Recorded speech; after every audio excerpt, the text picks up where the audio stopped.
මේ පුඩින් එක දිහා බැලුවාම ඔයාලට හිතා ගන්න පුළුවන් පොල් කිරි වලින් මොනතරම් දේවල් කරන්න පුළුවන්ද කියලා.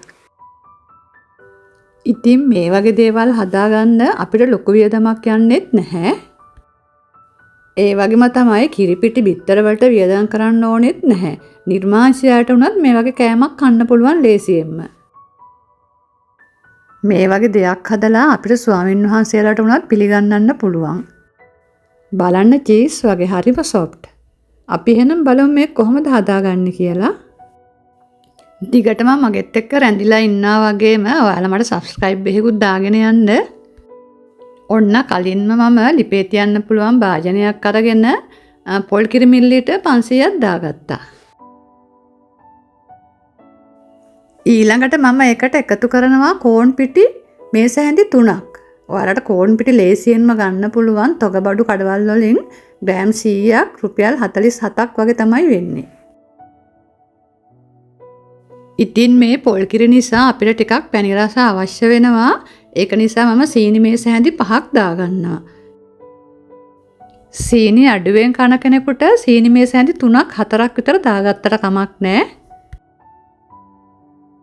දැන් කෝන් පිටි ටිකයි සීනි ටිකයි හොඳින් දිය වෙනකම් මෙන්න මේ විදිහට කලවම් කරගන්න. කෝන් පිටි වල කැටිති ගතිය යනකම් දිය කරගන්න. ඔන්න දැන් මම වෙන්ලා තේ හැඳි එකකුත් එකතු කරනවා. ඔයාලට වෙන්ලා නැත්නම් කමක් නැහැ. සාමාන්‍යයෙන් අපිට පොල් කිරි වලට ලුණු ටිකක් අවශ්‍ය වෙනවා. ඒක නිසා ලුණු තේ හැඳි කාලකුත් ඔයාලා එකතු කරගන්න. මේ තියෙන්නේ මම පුඩින් එක හදන භාජනය. ඉතින් මේක ලිපේ තියන්න නැති නිසා කැමති භාජනයක් ගන්න පුළුවන්. මම භාජනය ඇතුලේ තෙල් ටිකක් ගා ගන්නවාට බටර් හරි මාජරින් හරි වුණත් ගා ගන්න පුළුවන්. ඔයා හදපු මිශ්‍රණයේ කෝන් පිටි වල කැටගතිය දිය වෙලා නැත්නම් පෙරා ගන්න. ඔන්න ගොඩාක්ම අඩු ගින්දරේ මම මේ මිශ්‍රණය ලිපේ තියාගත්තා. ලිපේ තියාගත්ත ගාම් දිගටම හැඳි ගාගෙන යන නවත්තන්න නම් එපා. මොකද කෝන් පිටි දැම්මහම විනාඩි 2ක් 3ක් යනකොට හයි වෙනවා. මේ බලන්න මේ විනාඩි 3යි ගියේ මේ ටක් ගාලා ඝන වීගෙන එනවා. ලිපේ ගින්දර අඩුවෙන්ම තියාගෙන මේ විදිහට තව ටිකක් දිගටම හැඳි ගාගෙන යන්න. මේ විදිහට හැඳි ගාගෙන යනකොට ඔයාලගේ මිශ්‍රණය ටිකක් බුබුලු දාගෙන එන්න පුළුවන්. ඒ වෙලාවේ නොනවත්වාම හැඳි ගන්න. මෙන්න මේක තමයි හරිම පදම. මේ විනාඩි 4කට පස්සේ මම දැන් ලිපෙන් ඉවත් කරගන්නවා.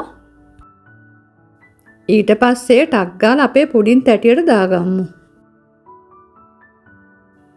ඔයා මේ මිශ්‍රණය ගොඩාක්ම දිය ගතියට ගන්නත් එපා. ඒ වගේම ගොඩක් හයි වෙනකන් ලිපේ තියා ගන්නත් එපා.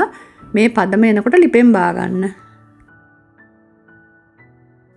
ඔයාලා මේ ටික පුඩින් තැටියට දාගත්තට පස්සේ හැන්දකින් හොඳට මෙන්න මේ විදිහට ලෙවල් කරගන්න. මේක විනාඩි 10ක් විතර යනකොට හයි වෙනවා. කැමති නම් වයර නිවුනට පස්සේ සීතකරණේ සාමාන්‍ය කොටසේ විනාඩි 10ක් විතර තියාලා ගන්න පුළුවන්. මේ විනාඩි 15කට පස්සේ මම සීතකරණයෙන් එළියට අරගත්තා. අපේ පුඩින් එක හොඳට හයි වෙලා තියෙන්නේ දැන්.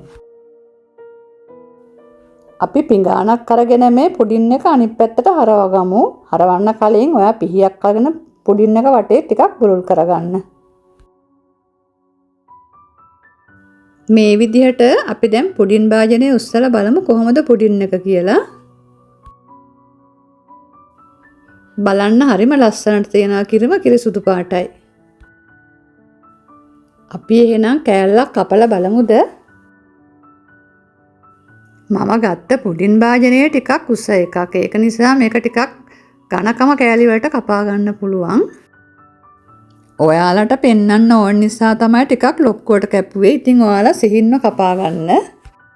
ඉතින් ඔයාලත් මේ වගේ පුඩිමක් හරිම ලාභෙට try කරලා බලන්න. එහෙනම් මම ගිහිල්ලා එන්නම්. ඔයාලා හැමෝටම සුබ දවසක්.